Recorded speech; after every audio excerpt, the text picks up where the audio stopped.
Estamos grabando la clase de hoy, Estado de Derecho y Democracia, con la presencia de un profesor invitado, el doctor Claudio Viale, que gentilmente se ha prestado a acompañarnos en la clase de hoy, que la ha titulado La fraternidad como política pública. El doctor Viale, a quien ya le vamos a ceder la palabra, es nuestro profesor invitado. Le damos gracias y nos aprestamos a oírlo. Doctor Viale, la clase es suya. Muchas gracias, doctor y profesor Ricardo del Barco. Le doy la bienvenida y el agradecimiento a todos los que estamos en esta comunidad en la que vamos a tratar de intercambiar algunas ideas. Yo estoy muy agradecido de poder estar en una cátedra tan importante como es la que dirige, coordina y pone en práctica el doctor Ricardo del Barco, por muchas razones. Primero, voy a decir algo que es con Ventillejo, soy muy amigo de él. Yo no sé si él es tan amigo mío, pero yo sí lo estimo mucho y lo respeto académicamente. Segundo, hablar de estos temas en estos tiempos resulta también entusiasmante. Genera en mí, por lo menos, genera una sensación de gratificación, porque se da la casualidad que las circunstancias que rodean estos temas que vamos a conversar hoy son los temas que en definitiva están en el margen de la discusión de la política pública hoy en la Argentina.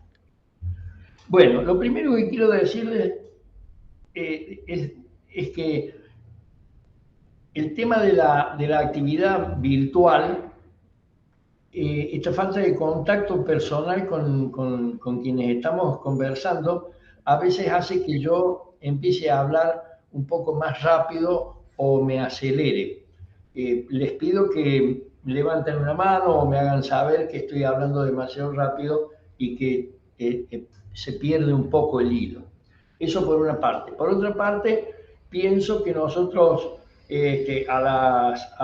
son las 10:42, yo pienso que a eso de las 10:30 podríamos hacer un descanso como para dar vuelta a la silla y seguir, para que no se nos ponga tan monótono.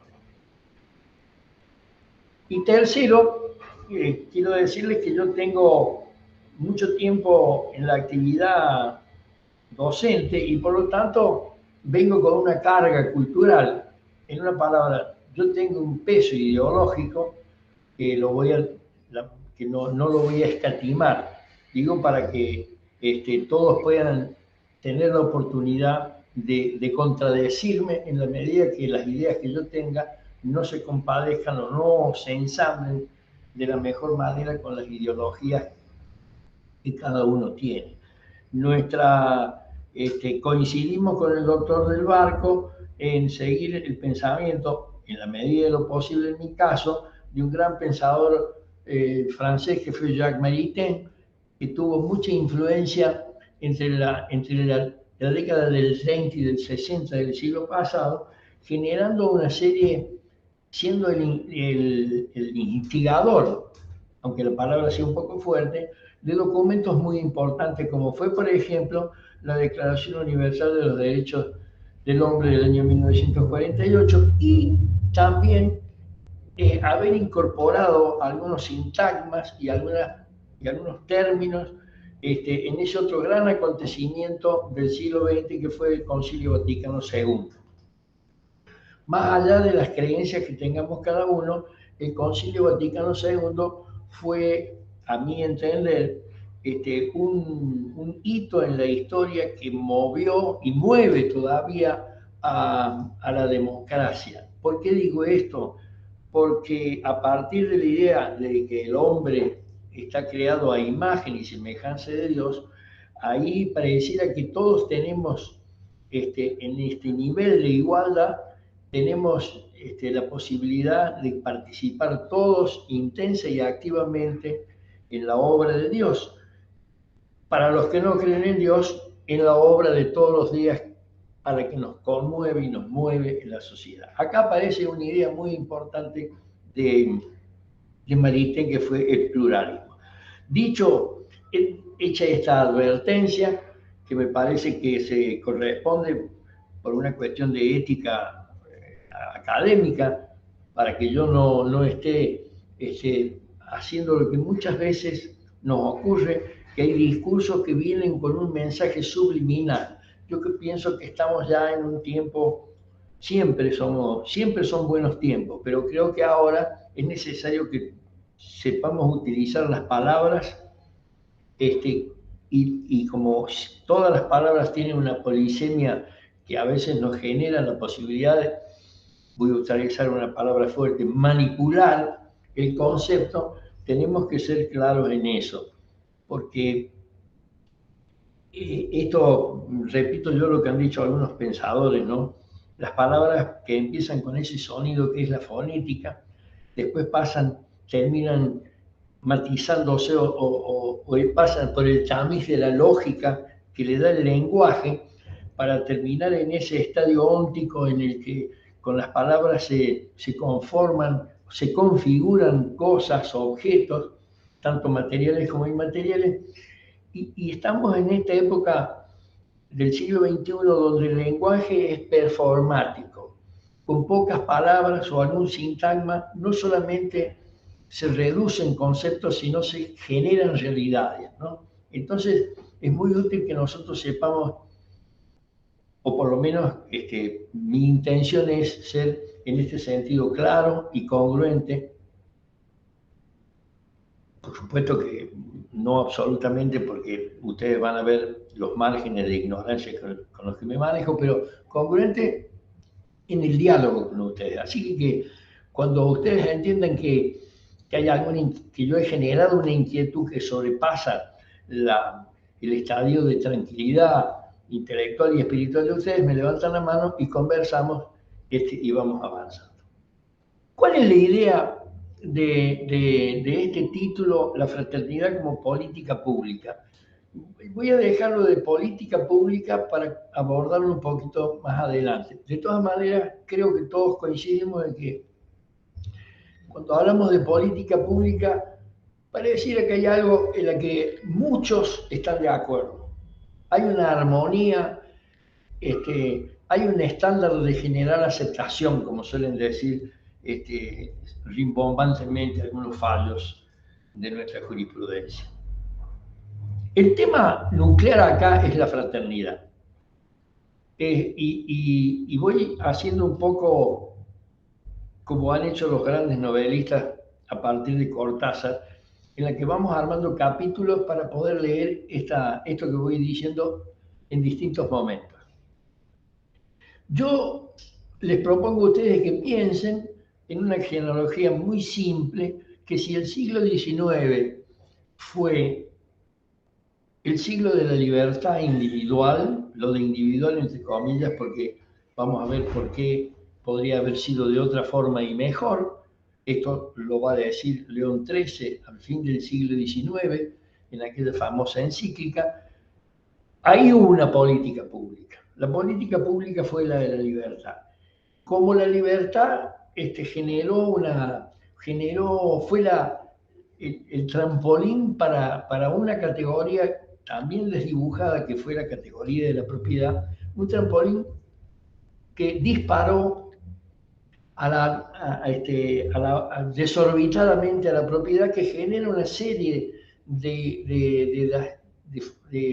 desacomodamientos o desequilibrios que son los que van a generar las dos grandes guerras, y entonces se instala ya en el siglo XX la necesidad de implementar la igualdad. Entonces, tengo para mí, y lo propongo para que ustedes lo vean y lo mediten, que el siglo XX fue tuvo como gran política pública la política de la igualdad, con todos los traumas que eso significó: nazismo, fascismo, sovietismo, estado de bienestar, consumismo. No hubo así como la política de la libertad generó, a mi entender, un disparador un poco descontrolado del derecho de propiedad, que se llama derecho de propiedad individual, porque el ser humano era una unidad indivisa, no era una persona. En el siglo XX se va a mantener la idea del ser humano como un individuo, y vamos a ver que el mecanismo de la igualdad va a burocratizar la diferencia, deshumanizando esta idea de la igualdad. Esto no, lo que estoy haciendo es una descripción, no un juicio de valor, porque nosotros tenemos, pienso yo, y uso acá una frase que me ha resultado impactante de un libro, de una obra, que es la del episcopado argentino, que se denomina La memoria los hará libres.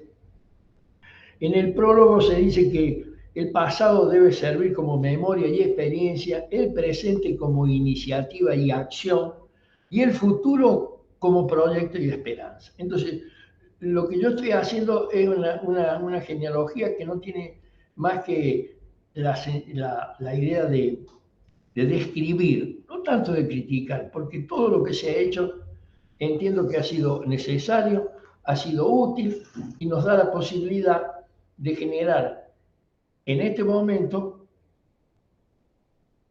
tener una acción a partir de una iniciativa reflexiva. Dicho esta primera parte, ustedes me dirán qué tiene que ver esto de la fraternidad. Y vamos a ver que la fraternidad tiene que ver en esto del ser humano como individuo o el ser humano como persona.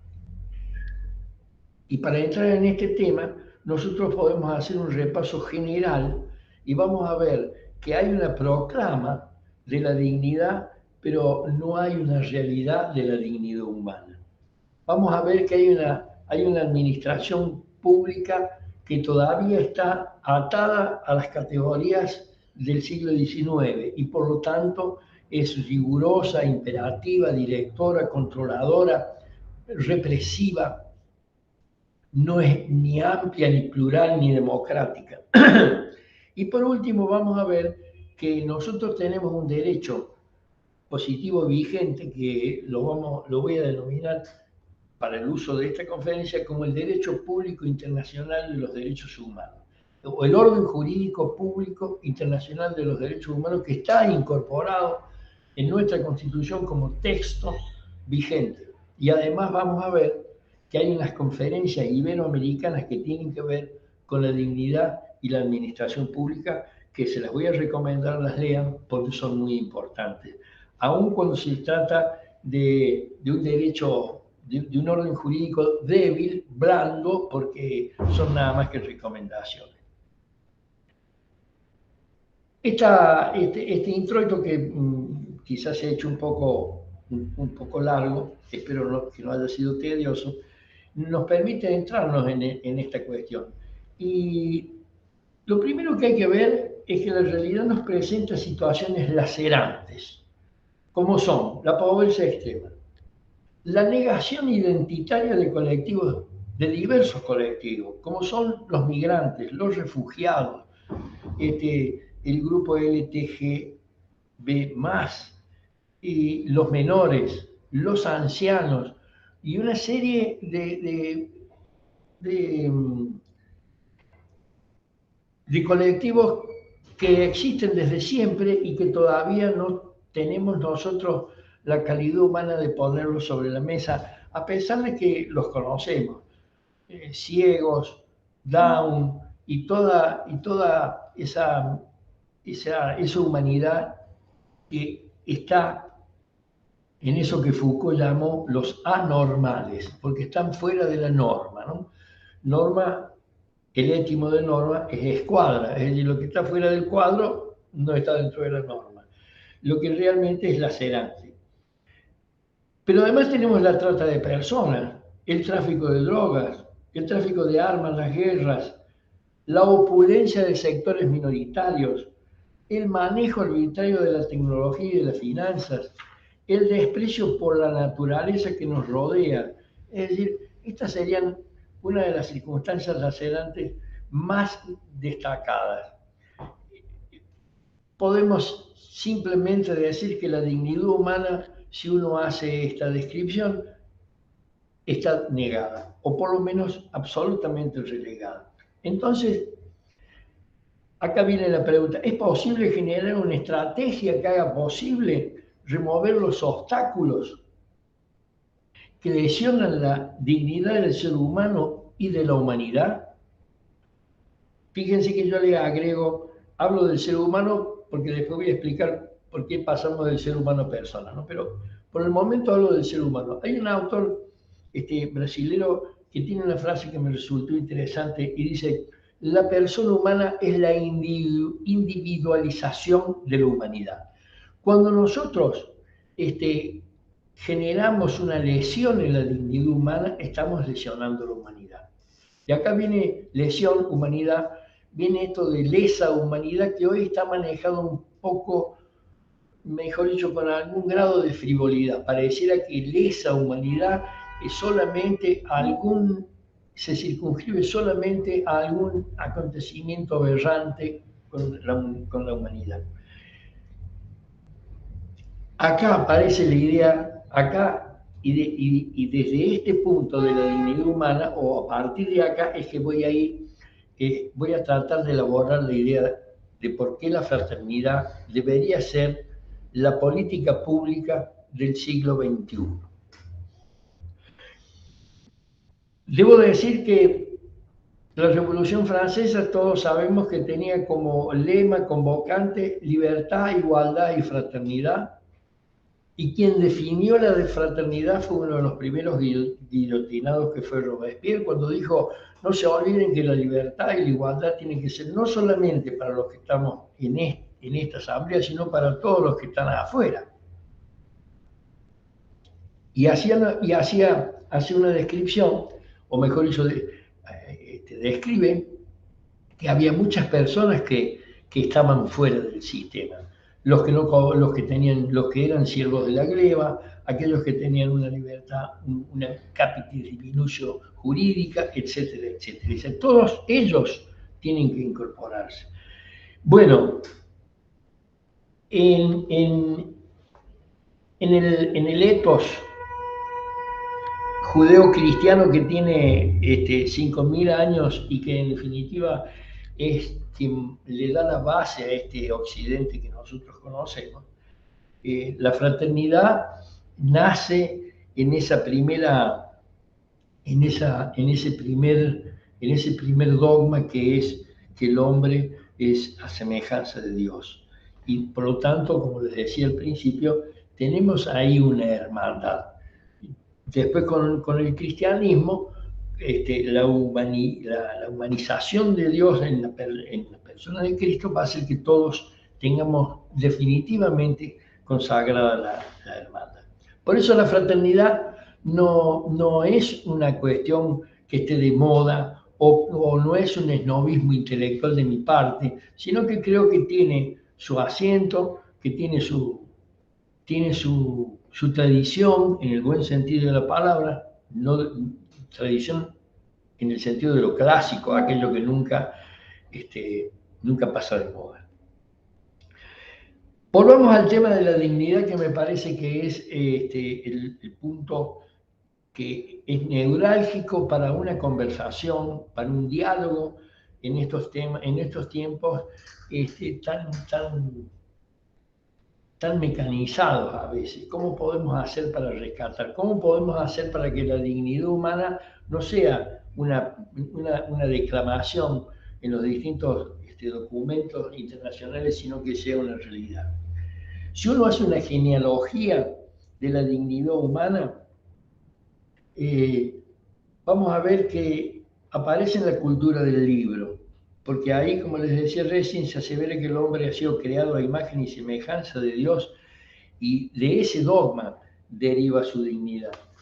En el Renacimiento se abre un proceso de secularización en el que el hombre se encuentra a sí mismo y se enfatiza a priori la libertad individual como nota inalienable de la dignidad. el iluminismo continúa el proceso de secularización del Renacimiento. El Estado moderno ya está instalado y se van a instalar con el iluminismo las piedras fundamentales de esto que a fines del siglo XIX se va a llamar vamos a conocer o vamos a identificar a través del sintagma Estado de Derecho. Pero el iluminismo va a hacer hincapié ahora en la igualdad. No reniega la libertad, sino que dice la libertad es en la medida que hay igualdad. Esta igualdad va a ser una igualdad, como todos ustedes conocen, también una abstracción. La libertad también era una abstracción, porque era la libertad que tenía que ver con un centro de imputación jurídica. Y acá la igualdad va a aparecer como una regla frente a la ley. Y esto va a traer alguna secuela en el siglo XX, porque la igualdad ante la ley va a hacer que los altos y los petizos tengan la misma altura, que los gordos y los flacos tengan la misma dimensión muscular. Y ahora en el siglo XXI va a aparecer ya una distorsión o una atrofia en la que pensamos que la igualdad es que la fisiología, la biología y la física desaparezcan.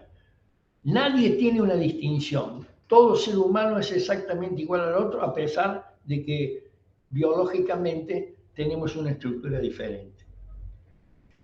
En el siglo XX, procurando concretar la libertad, pero en igualdad aparece la idea, las dos posibilidades, igualdad de condiciones o igualdad de oportunidades, lo que todavía se discute. Pero de todas maneras implementa un sistema burocrático para generar esta igualdad que se va a caracterizar por ser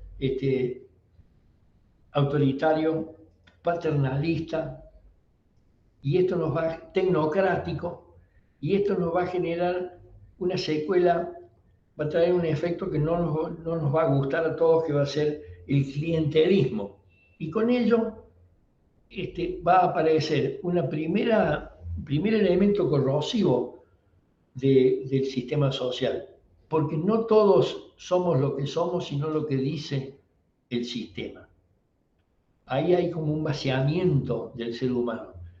Pasamos a ser, vamos a verlo más prolijamente después, como una cifra. No somos un plan existencial personalizado, sino que somos lo mismo en una planilla, en una estadística, en una cápita, como le llaman ahora.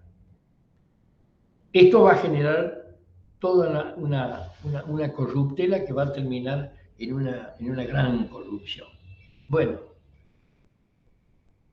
el derecho público en este siglo XIX y en el siglo XX se ha concentrado en la regulación del ejercicio del poder y en tratar de proveer soluciones uniformes para situaciones diferentes. No está incorporada la dignidad en el discurso. Si ustedes hacen un repaso rápido de las obras del derecho público, derecho administrativo, derecho tributario, derecho constitucional, me animaría a decir derecho penal, pero no lo he repasado para este momento. Van a ver que en todos los grandes actores en las doctrinas y en las leyes no se habla de la dignidad humana. No se habla ni de la dignidad ni de la persona. La persona, esta palabra, este término, vuelvo a repetirle, los términos no son inocentes, no son neutros, los términos son la elaboración prolija, refranera, sabia, que se incorpora a la cultura. Las palabras, a pesar de que puedan tener ambivalencia, son el fruto, diría Foucault, de luchas, y yo digo de conversaciones y desafíos en las que se encuentra el hombre, ¿no? Entonces, si nosotros vemos que la palabra persona se incorpora al léxico jurídico en Córdoba, en el preámbulo de la Constitución del año 87, texto en el que el doctor Ricardo del Barco tuvo una importante participación. Nosotros tenemos que tener una mirada perspicaz. Cierto es que en los convenios internacionales de las declaraciones universales y americanas del año 48 ya se incorpora a la persona como palabra y se incorpora la dignidad. En el derecho positivo argentino no se encuentra incorporado. No solamente no se encuentra incorporado, sino que vamos a ver que todas las leyes, yo soy profesor de Derecho Administrativo y por eso a veces hago referencia a lo que pasa en esa área. Todas las leyes de procedimientos administrativos que son las que nos muestran cómo acciona o nos muestran a la administración pública en acción, no hablan de la dignidad humana.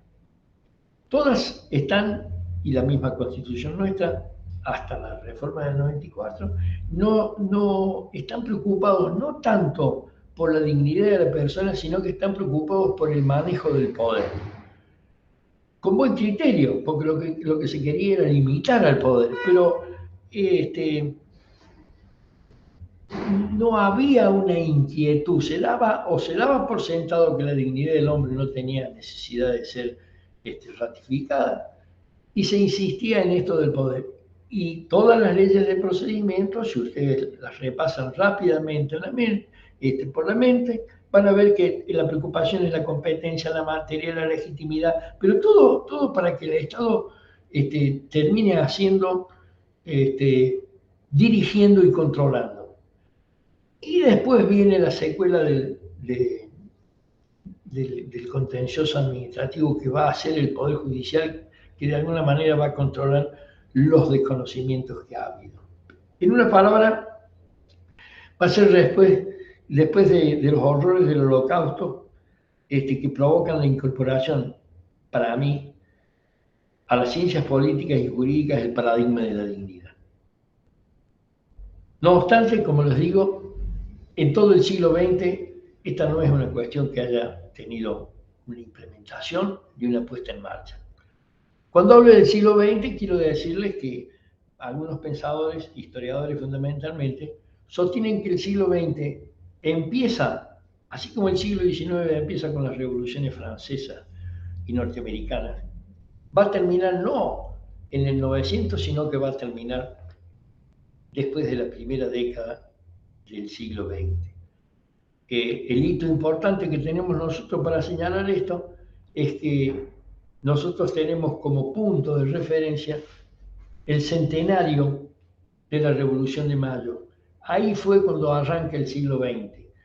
Bueno, de todas maneras, ¿cuándo termina para estos pensadores? Termina en la década del 80, terminaría el siglo XX. Así que cuando hablo del siglo XX lo estoy poniendo entre el 1910 y 1980.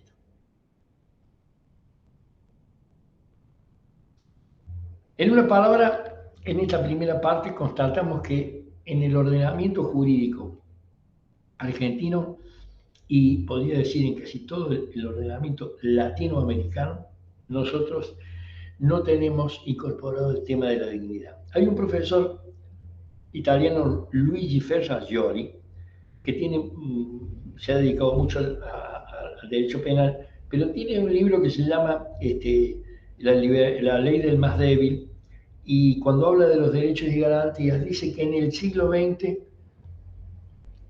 los juristas no armamos una teoría sólida para poder administrar la igualdad. Y entonces esto quedó en manos de la administración pública, que se regía por reglas técnicas más bien venidas de la economía y de las finanzas y algunas prácticas administrativas. Vamos, pásame Jerónimo, por favor. es el significado de la palabra dignidad? Me voy a apurar porque me parece que me estoy demorando mucho. El término acción, que es de origen griego, nos habla de merecimiento, de aprecio. A fines del siglo XIX se va a incorporar una palabra que va a generar una sinonimia errática con la palabra acción, que es el debido merecimiento, el aprecio, que como bien indica, es axiomático, es un aprecio o un merecimiento que no merece explicación. Por eso decimos que es un concepto axiomático. Pero no obstante, como les digo, en el siglo XIX se incorpora un término que es el término valor. Este término valor lo van a tomar los filósofos de la economía. Fines del siglo XIX estamos en el culmen del positivismo, en el culmen de la idea del cientificismo. Todo lo que no se demuestra de manera técnica o matemática o desde la perspectiva de la física va a ser mirado con bastante ojeriza. A punto tal que Freud, que empieza a hablar del inconsciente, que es una cosa inacible, va a utilizar una serie de términos que tienen que ver con la física, análisis, tendencia, tiene que adecuar su técnica médica con términos forzando la realidad que está analizada. Pero de todas maneras, el término valor ya no va a cambiar la idea de la dignidad. Va a parecer que a la dignidad hay que darle una medida. Y por eso, a veces dignidad y valor, aunque aparezcan como sinónimos, no siempre son lo mismo. De todas maneras, la vida humana es el ápice de la escala axiológica. Nadie podría pensar que hay algo que está por encima de la vida humana.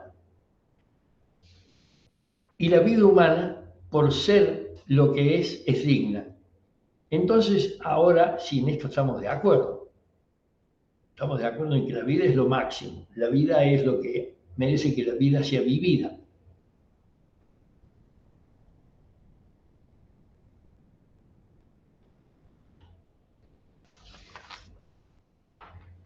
La dignidad es lo que conduce, mejor dicho, la vida, si es digna, o la dignidad de la vida, como ustedes lo quieren expresar, conduce a la finalidad del ser humano.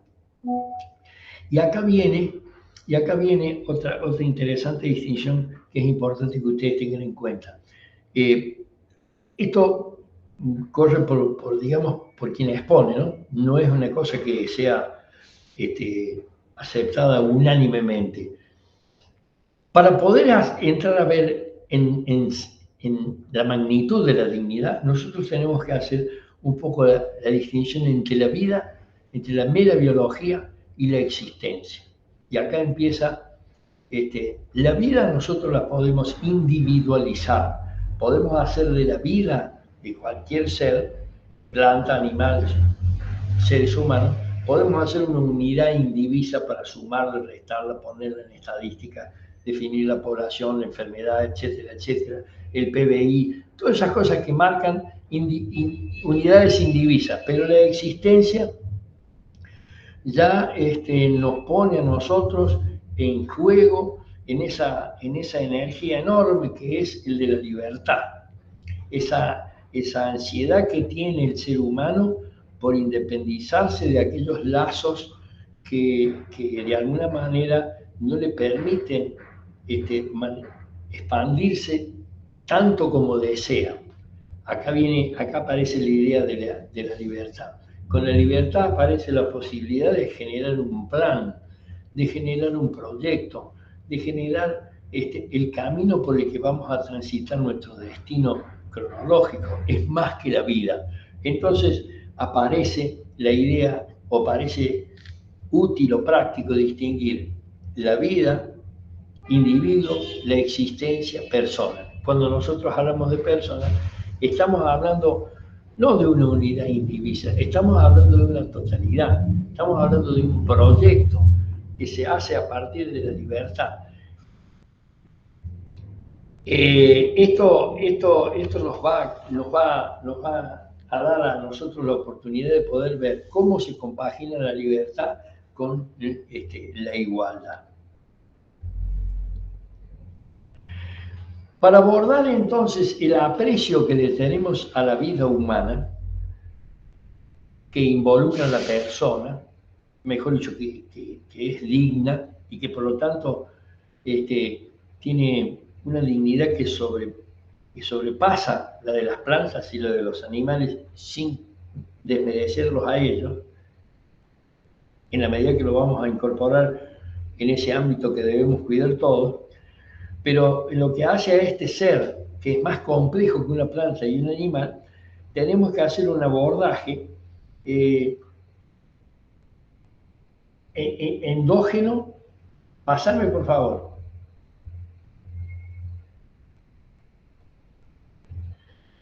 Tenemos que hacer entonces un enfoque que tiene que ser endógeno. La palabra es un poco, no me gusta, pero bueno, era la que encontré. Es un abordaje del ser, del hombre, en relación a sí mismo. Cuando el ser humano se introspecciona, hace una inspección interior, reconoce su idoneidad. A partir de esa idoneidad, a partir de las posibilidades que él advierte que tiene, si soy músico, soy matemático, soy atleta, soy deportista, es decir, todo lo que determina este reconocimiento de lo que somos capaces de hacer nos va a permitir a cada uno generar un plan existencial. Es decir, hacer que la vida sea mucho más que la vida de las plantas o la vida de las aves. Porque cuando nosotros decimos, o mejor dicho, repetimos románticamente, quisiera ser libre como los pájaros, en realidad los pájaros no hacen nada más que lo que tienen programado genéticamente, no hacen ni una ni otra cosa más que lo que genéticamente están programados. Nosotros tenemos un programa vital, orgánico, pero tenemos además la posibilidad de discernir libremente para ir encontrando los objetivos que creemos que son necesarios para completar esa ansiedad que nos da hacer un crecimiento. Es decir, nosotros nunca tenemos una idea de involución, sino que creemos, aunque hagamos las cosas que no son las mejores, pero siempre creemos que estamos en un permanente avance. Por eso nosotros, los cristianos, el occidente cristiano tiene un sistema histórico. Estamos siempre avanzando por el camino de la historia. Bueno, este reconocimiento sobre sí mismo permite descubrir la magnitud de la idoneidad, permite determinar los objetivos intermedios y devela el porqué y el para qué del fin existencial. Con este reconocimiento, nosotros nos vamos a encontrar con la consistencia identitaria. Esto es muy importante. A veces cuando hablamos de la masificación es porque estamos haciendo alusión a la falta, a esa dilución de la identidad de cada uno de nosotros. Cuando dejamos de ser libres en relación a nuestro plan existencial, cuando dejamos de ser libres en el manejo de nuestra idoneidad y cuando no somos libres para definir nuestros objetivos intermedios, nos es un poco complicado decir por qué y para qué existimos. Esto es muy importante tener en cuenta. Entonces, pásame, Jerónimo, por favor. La consecución del plan existencial nos va a nosotros permitir, como les decía recién, definir la magnitud de lo que podemos hacer, concretar los objetivos que nos hemos propuesto, y esto nos va a dar a nosotros algo que me parece que es muy importante para un análisis ya más objetivo de la dignidad. Si nosotros decimos que el bien es un concepto que nos está hablando de perfección, no hablamos de bien como sinónimo de cosa, sino de bien como algo que se adecua a su fin. Estamos hablando de perfección. En la medida que nosotros con nuestra idoneidad vamos consiguiendo el fin que nos hemos propuesto, vamos generando esta perfección, que usando una palabra un poco antigua, pero que es muy adecuada, esto genera una beatitud. Nosotros tenemos que generar indicadores de perfección, pero a la misma vez, en la medida que vamos avanzando y vamos teniendo esta sensación de que vamos completando los objetivos intermedios, nosotros tenemos una gratificación.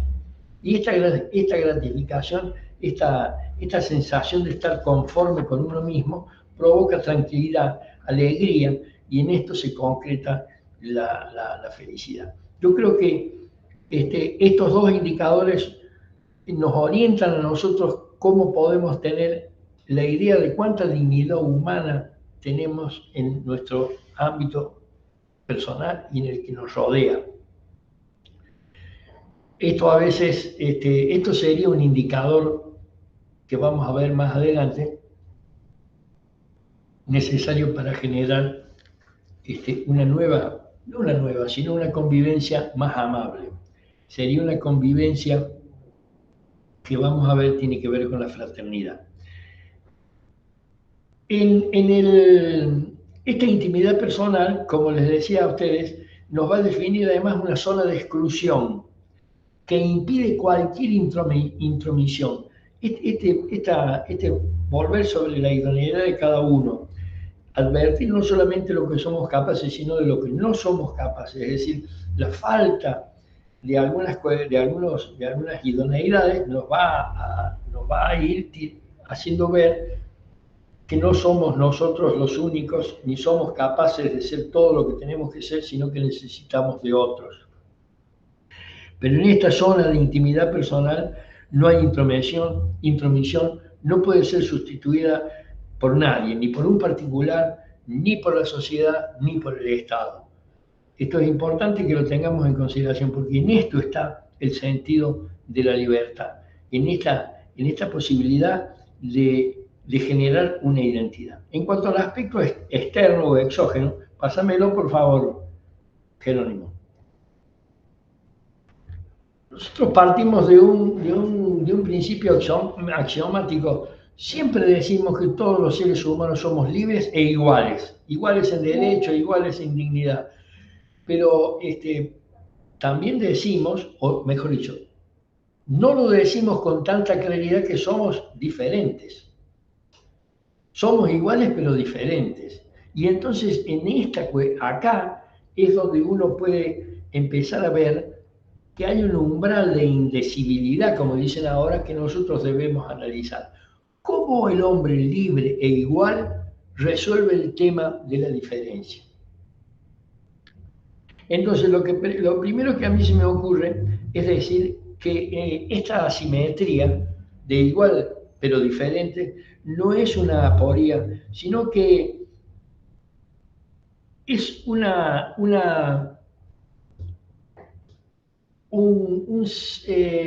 disparador para encontrar la armonía que se integra a partir de entender que la diferencia es la que nos permite ser libres. ¿Por qué digo esto? Porque si fuéramos absolutamente todos iguales, no tendríamos ninguna necesidad de decir que hay igualdad. En la medida que tenemos esta diferencia, en la medida que nos reconocemos cada uno con un proyecto existencial, nosotros advertimos no solamente que somos libres para hacer nuestro proyecto, sino que tenemos la necesidad de que esta igualdad sea la plataforma de la libertad y no una condición de la libertad. ¿Qué quiero decir con esto? Que cuando hablamos de igualdad, estamos hablando de vínculo. Cuando nosotros hablamos de igualdad, advertimos la diferencia, pero no para una distancia, no para la exclusión, sino que advertimos la diferencia para la complementación. Aunque parezca un poco abstruso, yo les pido que ustedes lo reflexionen. Solamente con la diferencia podemos tener necesidad de igualdad. Y en esta igualdad que nos vincula con el otro, nosotros tenemos la amplitud de nuestra libertad. La libertad no es como dice el principio utilitarista, que la libertad de cada uno termina donde comienza la del otro. Esto es un llamado, esto es un acicate al conflicto. Voy a ampliar mi libertad a costa de la libertad del otro. Lo que nosotros tenemos que pensar es que la libertad de cada uno se inicia con la libertad del otro. Y ahí aparece la necesidad de ensamblar la igualdad con la libertad.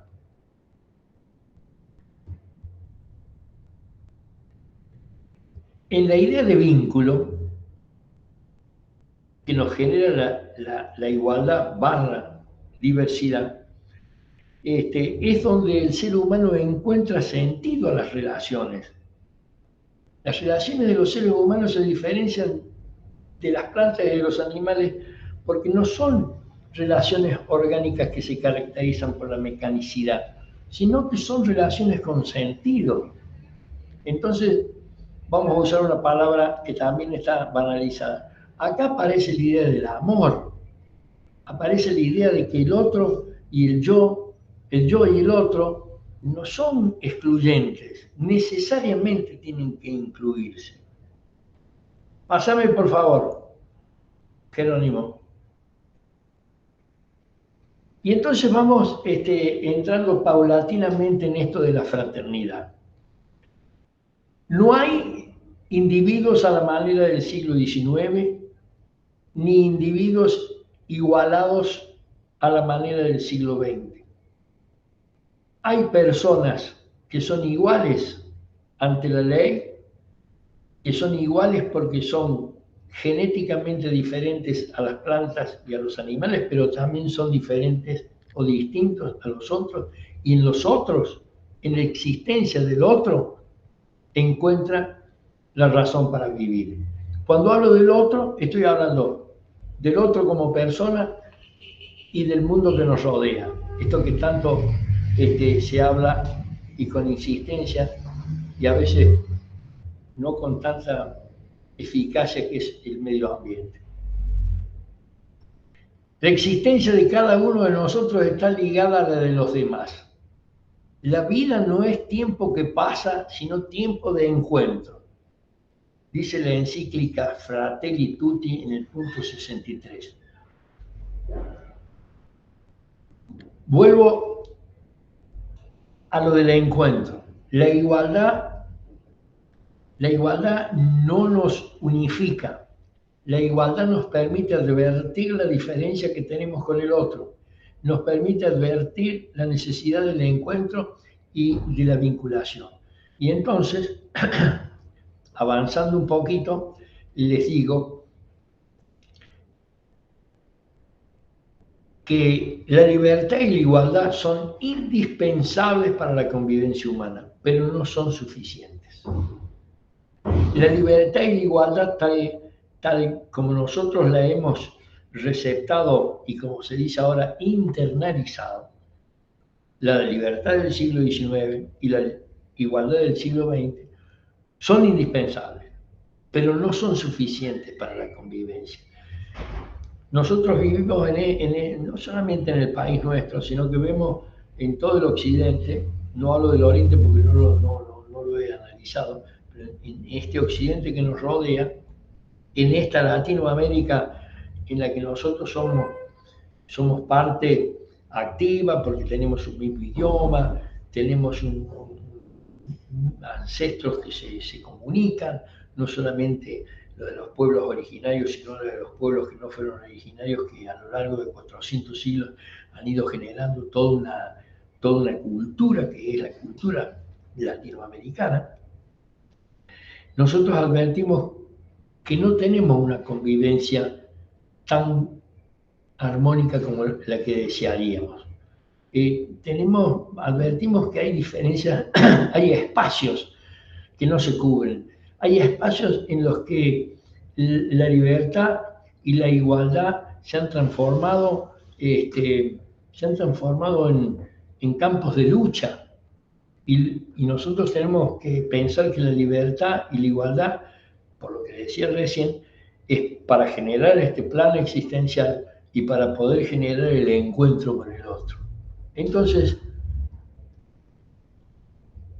digo yo ahí en eso que ustedes tienen en pantalla, la dignidad humana no solamente requiere de bienes equivalentes, es decir, estos que tienen que ver con la transacción, estos que tienen que ver con el contrato, sino que necesita de bienes relacionales. Es decir, nosotros necesitamos bienes que nos relacionen, y ustedes me dirán, ¿cuáles serán esos bienes? Son bienes que están en el under de todo el pensamiento occidental y cristiano. Por ejemplo, nosotros que somos abogados, la buena fe. La buena fe está en el derecho penal, en el derecho civil, en el derecho comercial. Hablamos. Es un principio tan paradigmático que en definitiva, bueno, casi nadie lo nombra. Todo el mundo lo da por conocido. Entre comillas, axiomático. Pero cuando tenemos que cuando tenemos que ver de qué se trata la buena fe, nosotros empezamos a tener algunos condicionamientos, algunas limitaciones.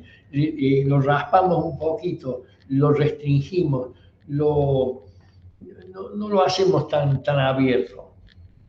La confianza, la lealtad, la tolerancia, el respeto, la veracidad, el encuentro, la comunicación, la armonía, bueno, serían entre los muchos bienes relacionales que nosotros tenemos que tener en cuenta, más allá de los bienes equivalentes, es decir, una taza por 10 pesos, 2 peras por 1 kilo de banana, no los vamos a dejar de lado. Esto a nosotros nos advierte de que tenemos que hablar no tanto de bilateralidad, sino de alteridad.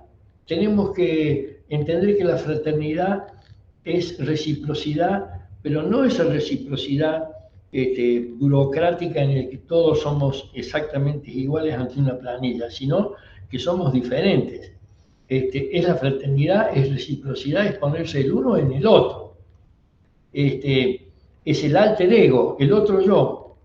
Y en esto encontramos lo que yo sugiero, es la humanización de la igualdad y de la libertad a través de entender fraternalmente al otro.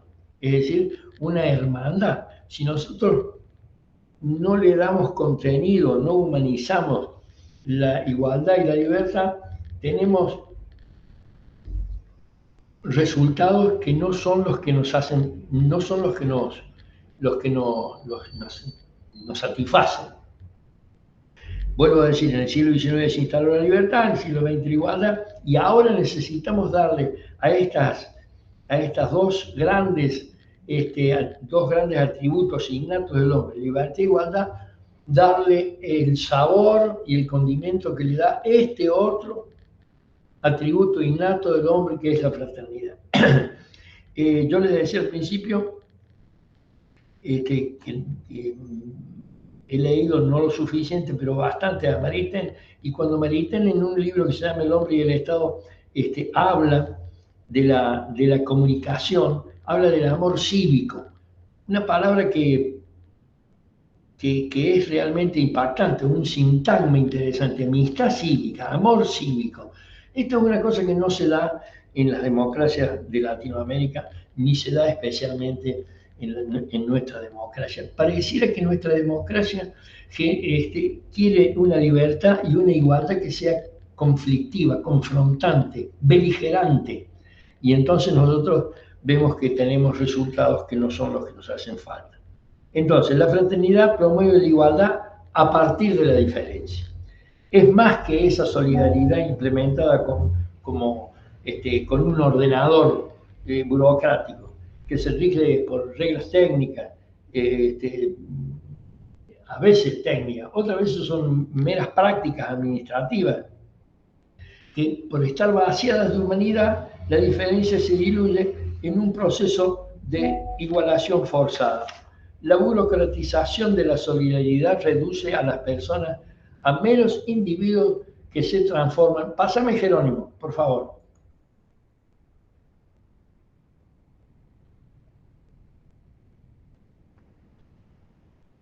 Esta fraternidad burocrática, les decía, se regula por normas técnicas. Diluye la diferencia en un proceso de igualación forzada. Esto es una síntesis de lo que le he dicho dos veces antes, lo he dicho.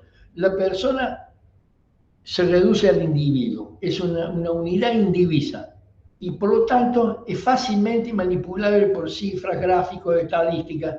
En definitiva, el ser humano se cuantifica como las vacas, las plantas, los olivos, las botellas de vino, los zapallos del mercado, es todo más o menos lo mismo. Entonces, cuando hablamos del PBI, hablamos de la magnitud de la pobreza, que es grave, hablamos de la analfabetización, pero en definitiva son siempre números. Nosotros no estamos hablando, no tenemos indicadores de dignidad humana, no sabemos cuánta perfección ha logrado cada uno en ese plan existencial que se propuso. Y no hemos logrado saber cuánta tranquilidad espiritual, cuánta armonía interior, cuánta felicidad tiene cada uno dentro del proyecto que tiene. Entonces, esto nos va, me permite a mí, siempre tengo la mala costumbre de involucrar a los que están hablando conmigo en lo que yo pienso. Yo pienso que esto es lo que yo tengo que tener en cuenta por si alguien me dijera, por ejemplo, vamos a reformar la administración pública porque la que tenemos hasta el día de hoy no sirve. Yo tendría que decirle, ¿usted por qué dice que no sirve?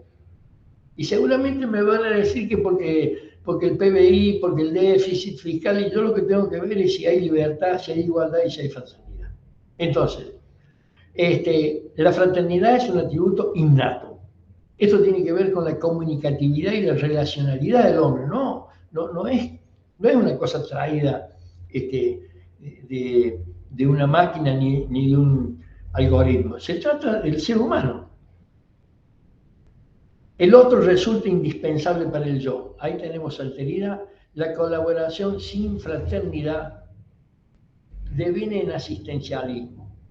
Si nosotros no nos ponemos en el lugar del otro, no, vamos a hacer limosna, que no está bien, pero la calidad, el darse al otro, no es despojarlo de su identidad, es ser el otro. Esta es lo que tenemos que Claudio, perdón.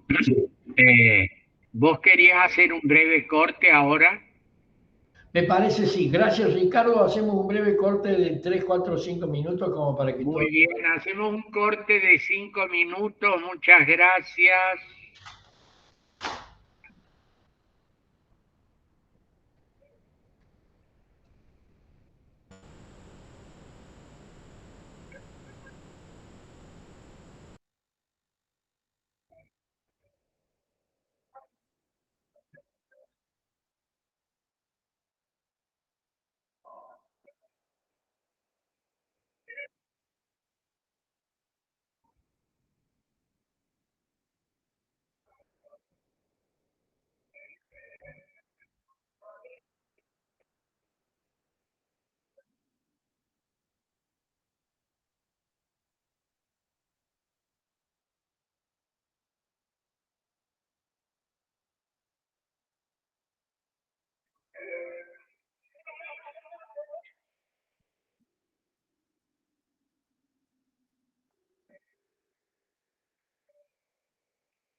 Bueno, vamos a retomar.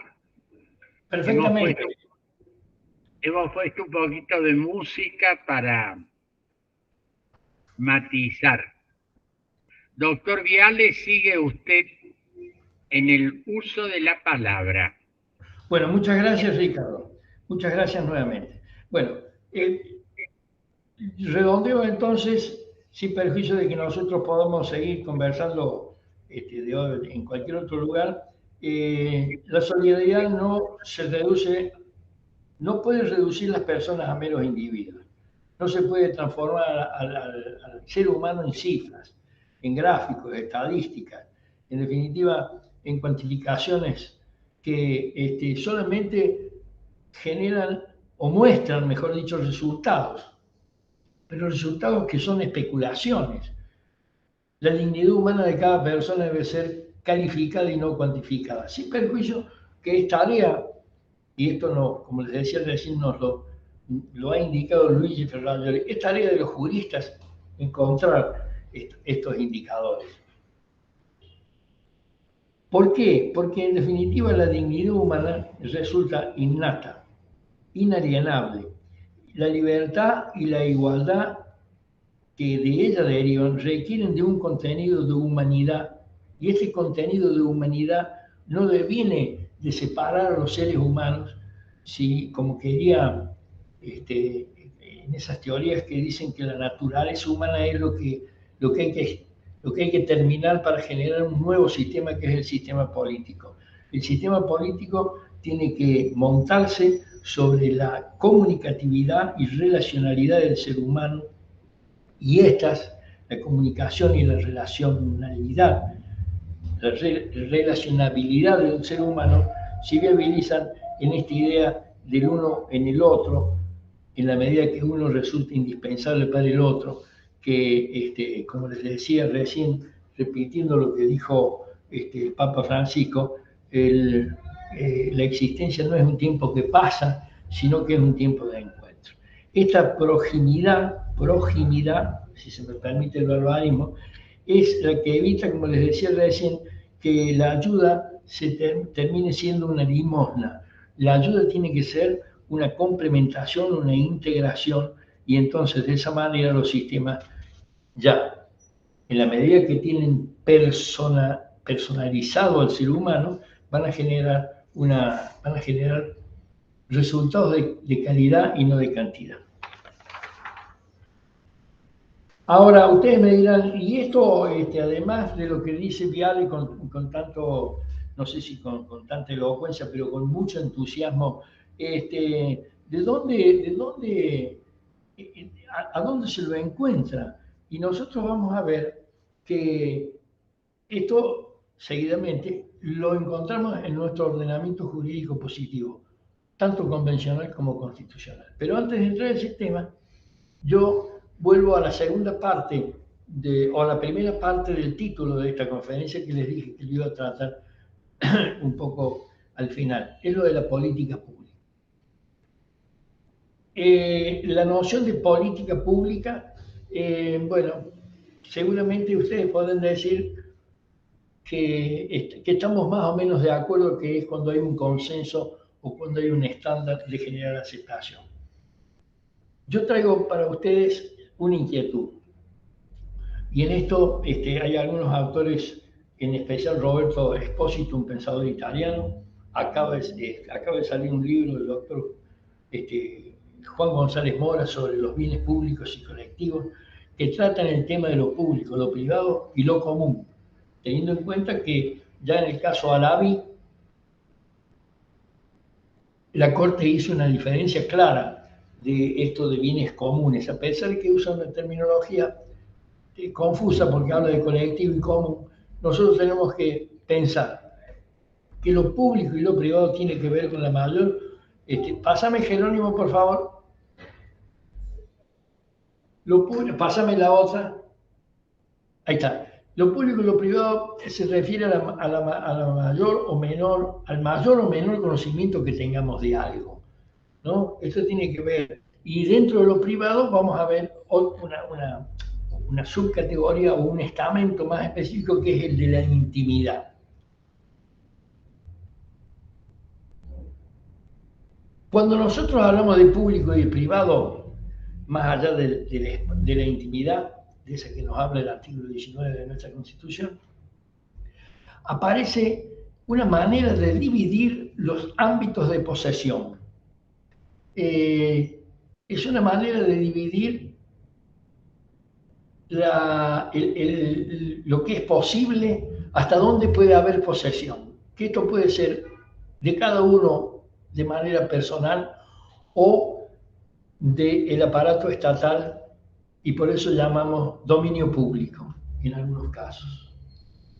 Pero lo común, que es la palabra que yo me gustaría incorporar, la política, no hablamos de políticas públicas porque sean conocidas, sino de políticas comunes, son aquellas cuestiones que hacen referencia al servicio de todos para todos. No es que algo sea como es común, no es de todos y no es de nadie, no. Lo que es común es de todos y todos estamos involucrados, como bien dice toda la doctrina que está vinculada con el medio ambiente.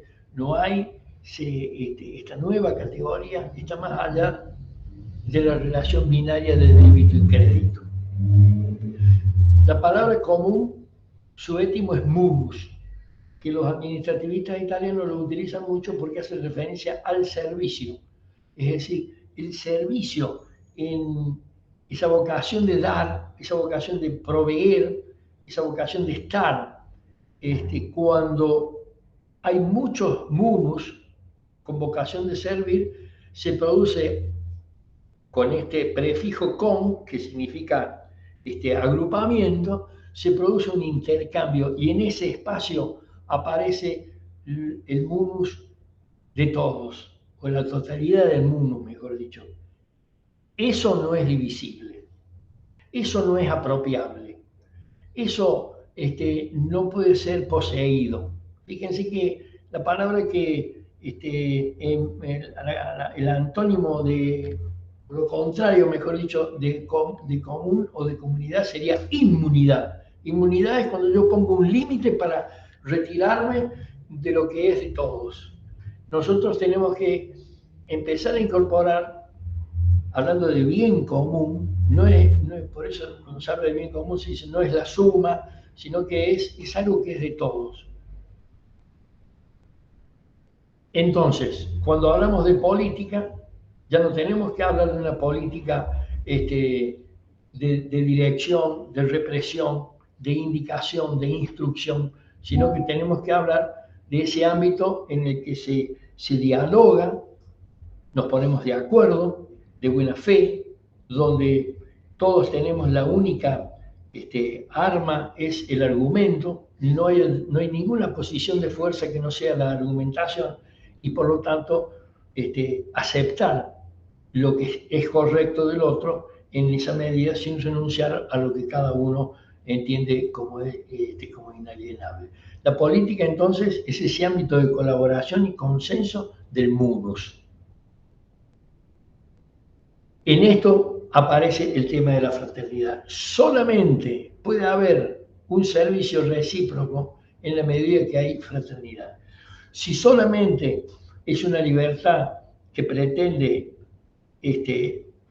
ampliar siempre su espacio de acción, respetando la formalidad de la igualdad ante la ley, nosotros vamos a generar cada vez más diferencias y nosotros no vamos a tener, como bien dicen las encíclicas papales de Francisco, no se va a dar con exactitud este principio del derrame. El munus, la comunidad, tiene que generarse desde esa fraternidad que me encuentra en el otro y no con el otro.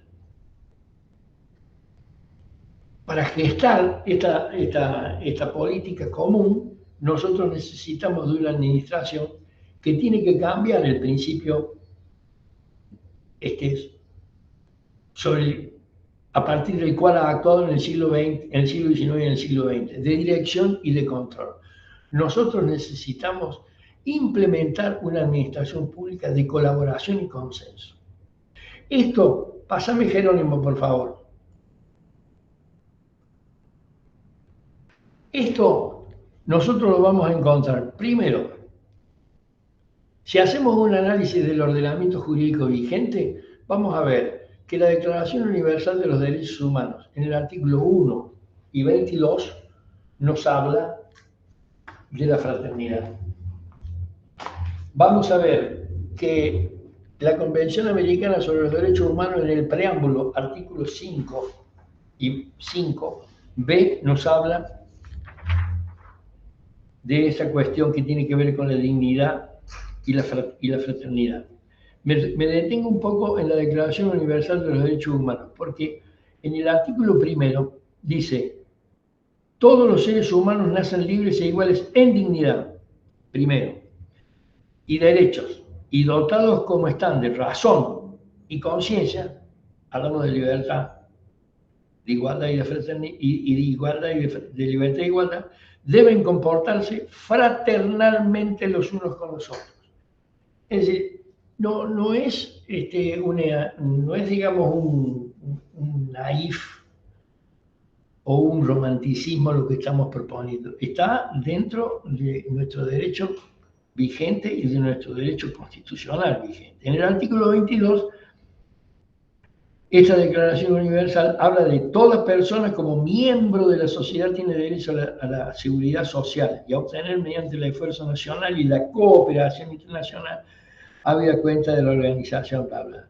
El esfuerzo nacional, acá estamos hablando de esto que yo les hablaba, del munus, del común, del esfuerzo de todos. ¿Para qué? Termine diciendo el artículo este, porque son indispensables para la dignidad y el libre desarrollo de su personalidad. Esto dice la Declaración Universal de los Derechos Humanos. La Convención Americana sobre Derechos Humanos, el Pacto de San José, en su preámbulo dice que reconociendo los derechos esenciales del hombre no nacen del hecho de ser nacional de determinado Estado, sino que tienen como fundamento los atributos de la persona humana. Estos atributos son, como he tratado de explicarles, la libertad, la igualdad y la fraternidad. Razón por la cual justifican una protección internacional de naturaleza convencional, coadyuvante o complementaria a la que ofrece el derecho interno de los Estados. En el artículo 5b, dice este pacto de San José que la dignidad es inherente al ser humano. Y en el artículo 11 va a decir que la protección de la honra y de la dignidad de toda persona tiene derecho al respeto de su dignidad y honra al reconocimiento de la misma. Por otra parte, la Declaración Americana de los Derechos y Deberes del Hombre nos va a hablar en el considerando 2 de su introducción,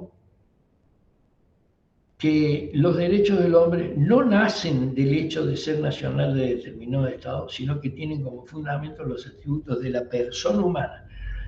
Se ha incorporado entonces definitivamente el sintagma persona humana y no individuo. El preámbulo dice en su artículo primero: todas las personas nacen iguales, libres e iguales en dignidad, es decir, vuelvo al tema de la dignidad, el accio, ese aprecio, es el reconocimiento axiomático que tenemos que tener de cada uno, de todos los que nos rodean, y debe conducirse, dice, si continúa el artículo 1, fraternalmente los unos con los otros. El cumplimiento del deber de cada uno es exigencia del derecho de todos. Derechos y deberes se integran correlativamente en toda actividad social y política del hombre. Si los derechos exaltan la libertad individual, los deberes expresan la dignidad de esa libertad. En el artículo 29 va a decir: toda persona tiene el deber de convivir con los demás de manera que todas y cada una puedan formar y desenvolver integralmente su personalidad. Esto es derecho positivo, es derecho vigente, es derecho constante y sonante. ¿Por qué digo esto? Porque hay 2 documentos de derecho blando, para decirlo de alguna manera, que son un pronunciamiento de la Conferencia Iberoamericana, en la que los juristas han dicho, en Portugal en el año 2009, que la participación del ciudadano en la gestión pública es un derecho fundamental. Y esta participación tiene que ver con esta nueva administración de colaboración y consenso de la que yo le estaba diciendo antes de ahora. Es decir, necesitamos una administración que abandone el principio de dirección y control y que sirva como instrumento para generar una mayor fraternidad y de esta manera generar una pluralidad práctica y además una convivencia más armónica que la que estamos teniendo hasta ahora. Quizás en esto se asiente un poco que soy profesor de Derecho Administrativo. Creo que más allá del sistema electoral indispensable para que funcione la democracia, la división de poderes indispensable para que la República tenga este sentido democrático al que todos aspiramos y que nos prescribe y nos ordena el artículo 1 de la Constitución Nacional. Nosotros necesitamos que los anhelos que están establecidos en los preámbulos, en la Constitución, en estos convenios internacionales que yo he estado trayendo a colación, sean una práctica. Necesitamos que haya primero políticas comunes que entiendan que la dignidad no solamente es garantizando la libertad y la igualdad individual, sino una libertad y una igualdad personal que habilite este deber, esta exigencia de la fraternidad. Y para eso nosotros es útil que la administración pública, fíjense que el documento del año 2009, incorpore definitivamente la participación del ciudadano en la gestión pública. Hace poco tiempo se ha dictado un decreto, a un mes, acá en la provincia de Córdoba, en la que se define un procedimiento en el ámbito de actividad tributaria, en el procedimiento tributario, lo que se llama un acuerdo resolutivo de partes. El acuerdo es solamente para habilitar, lo que no es poco, ¿no? Pero no es suficiente, para habilitar un marco de conversación entre el ciudadano, el tributante y el poder recaudador.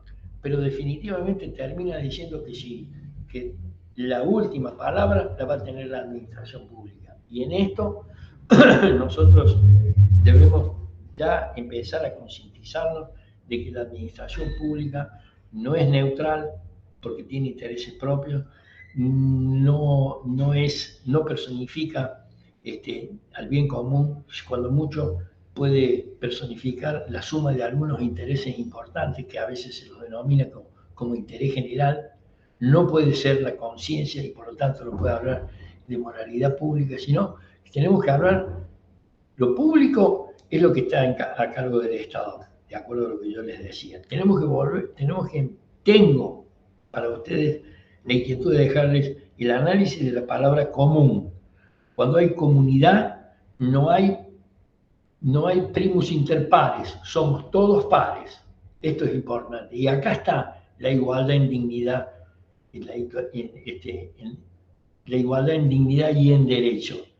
La igualdad en dignidad significa que no hay quienes tengan un mejor podio que el otro para poder conversar. Específicamente y especialmente cuando se trata de derechos fundamentales. La Corte Suprema de Justicia, en el caso CEPIS del año 2015, no sé si ustedes recuerdan, fue cuando se liberaron o hubo un aumento de las tarifas del gas. La Corte entendió, les recomiendo que lo lean ese fallo, especialmente el fallo del doctor Rosati.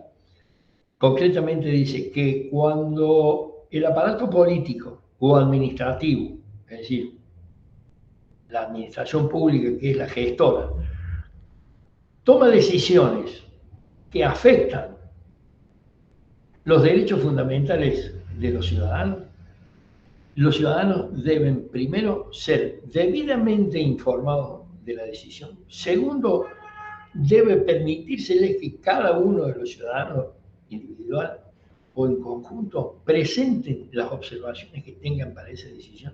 Y la administración pública deberá, aunque no sea vinculante aunque no quede vinculada a las distintas opiniones que le proveen las opiniones de los ciudadanos, deberá contestarla fundadamente y volver a refundar o a motivar debidamente por qué insiste en esa decisión.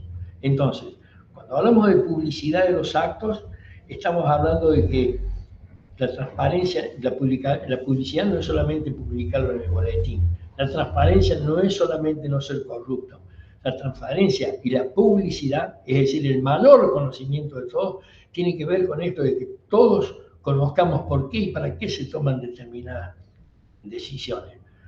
Rosati va a terminar en ese voto en disidencia, que adhiere a lo demás en lo fundamental, pero agrega que este procedimiento no es una garantía solamente, es un derecho fundamental que tienen los ciudadanos a participar en este proceso de dictado de normas.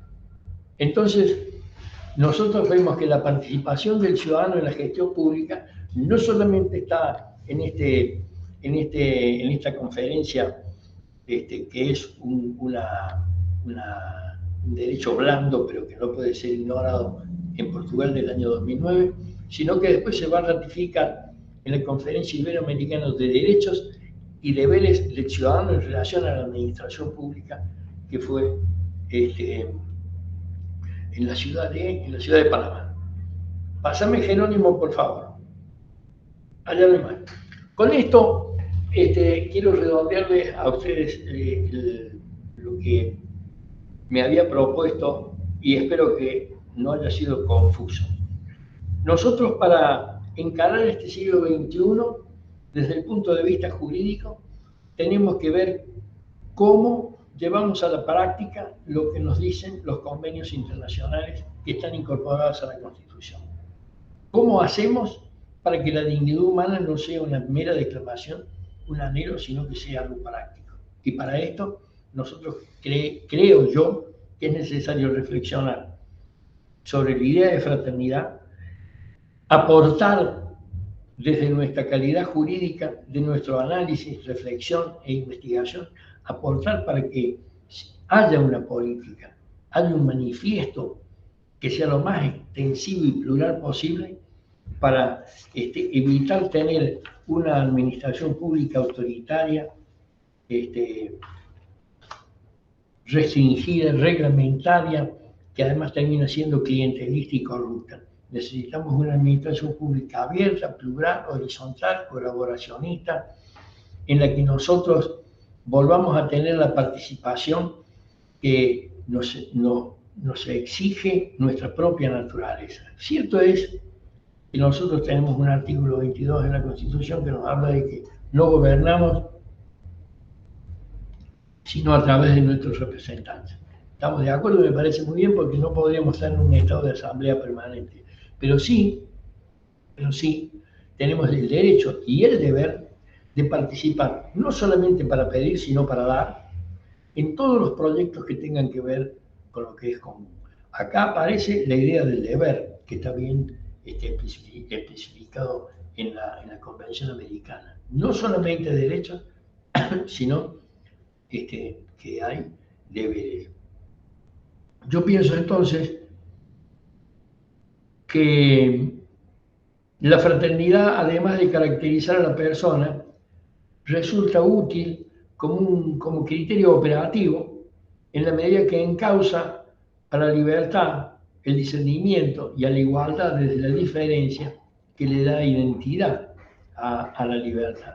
La fraternidad entonces tiene a ser este atributo que humaniza estas dos grandes categorías jurídicas y políticas que nos han dado lo que tenemos hoy, que es libertad e igualdad. Somos conscientes de nuestra libertad y de nuestra igualdad. Debemos hacerla fraterna. Con esto quedo a disposición de ustedes para conversar, dialogar, contrarrestar y explicar lo que crean que es necesario. Doctor del Barco, quedo a su disposición.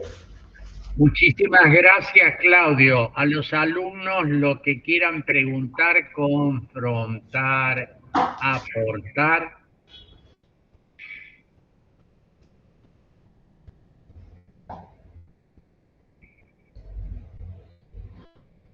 Bueno, yo pienso, Ricardo, que o los he aburrido, o los he confundido, o bueno, Buen pero día, profe, ¿qué tal? sí, buen día. De mi parte me pareció muy clara la explicación, muy interesante. No me ha parecido confuso ni mucho menos aburrido, al contrario, me pareció muy enriquecedora la exposición, así que me quedó bastante claro. Bueno, muchas gracias, Maduro. Es usted muy amable. Quiero decirle que este trabajo está para ser publicado en una revista de Derecho Público que tiene la Universidad Siglo XXI. Este, pero ustedes lo pueden utilizar, ahí tienen el PowerPoint que puede ser indicativo. La última parte que tiene que ver con el ordenamiento jurídico vigente es de fácil acceso y es importante para ir pensando y no aceptar, por ejemplo, esto de que pague y después venga a ver si le damos la razón. Eso no es así. Primero lo he hecho y después venga y dígame si usted tenía derecho a que yo lo santeara. Entonces, tenemos que cambiar. Estoy dando dos ejemplos que son muy gráficos. Pero en todo lo que tiene que ver con el medio ambiente, hay todo un juego de categorías en la que la administración pública, lo digo por experiencia profesional, tampoco está adecuada, pero en definitiva las leyes exigen que la administración pública abra, genere deliberaciones, reuniones y conversaciones que no se llevan a la práctica, pero en definitiva estamos caminando por ese andarivel.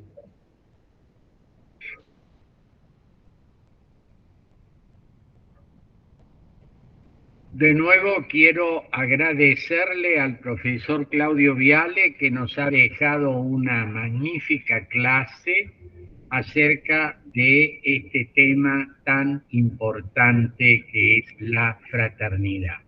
Yo hacia el final de la clase solo quiero recordar lo que algún autor dijo, me parece que es muy oportuno. El siglo XIX, de la famosa tríada libertad, igualdad, fraternidad, nos planteó la revolución de la libertad. El siglo XX planteó la reivindicación de la igualdad a partir de la Revolución Rusa, más allá de los brutales extravíos que ocurrieron.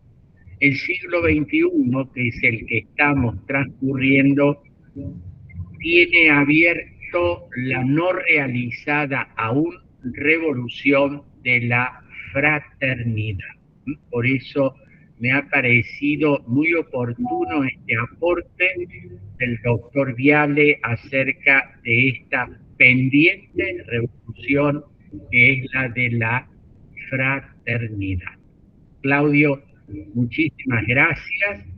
A los alumnos, el material que el doctor Viale después nos pasará o pondrá a disposición va a quedar como todo el material en el grupo de Facebook y en el grupo de WhatsApp. Si no hay ninguna otra intervención, pregunta, duda o sugerencia, vamos a terminar en tiempo y forma la clase de hoy.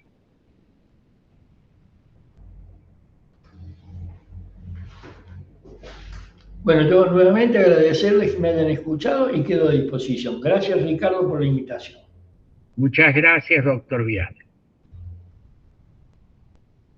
Gracias, doctor Viale. Gracias, doctor. Gracias a usted. Muchas gracias, doctor.